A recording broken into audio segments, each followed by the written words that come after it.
Imaginez que dans une pièce, vous fassiez dormir des centaines de personnes et que tous leurs rêves, leurs images les plus fortes, les plus récurrentes viennent s'imprimer sur les murs. Ce serait d'avoir pris ces images-là, de ces rêves, de ces cauchemars, de ces obsessions.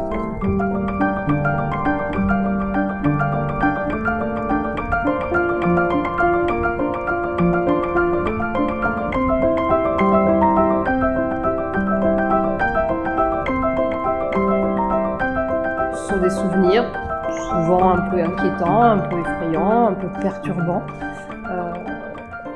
voilà, qui sont là, qui trottent, qui reviennent sans cesse, et donc que j'ai voulu quelque part exorciser, et donc mettre sur papier comme ça en les photographiant.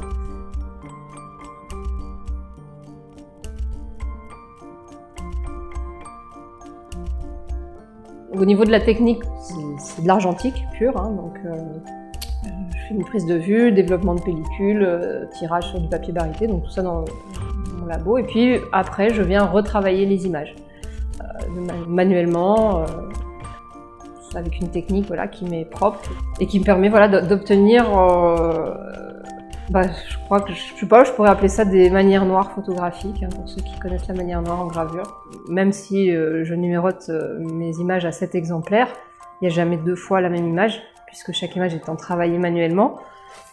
On peut avoir des rendus proches et parfois des rendus vraiment très très différents, volontairement ou non d'ailleurs. Voilà, ce qui en fait quelque part des pièces uniques.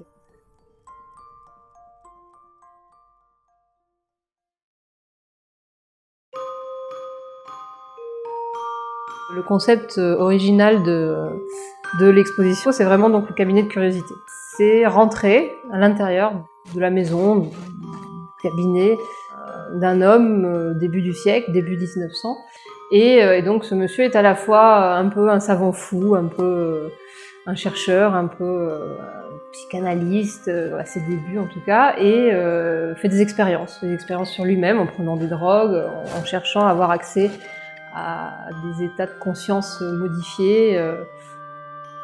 Et c'est juste une transposition de mon univers, je pense, à travers ce personnage. J'ai pas de bocal avec des crapauds à la maison pour faire mes potions magiques, mais je fais d'autres potions. Il y a quand même pas mal de séries dans lesquelles on retrouve des animaux dans mon travail.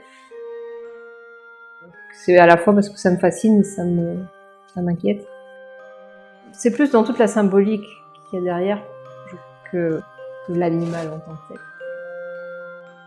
Sur cette licorne qui fait rêver, qui est pour moi vraiment fantastique, fantasmagorique, qui fascine et en même temps qui fait un peu peur, qui se dirige vers la forêt, cette forêt où on a envie de rentrer et où en même temps on a peur de rentrer. Donc c'est ce double jeu entre la peur et la fascination qu'elle procure.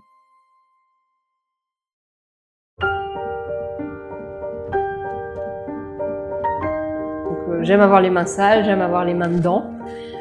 Je mélange des trucs, enfin j'essaye. Et puis à un moment, il se passe quelque chose. Je regarde et je me dis ah ouais, ça c'est pas mal, donc je creuse.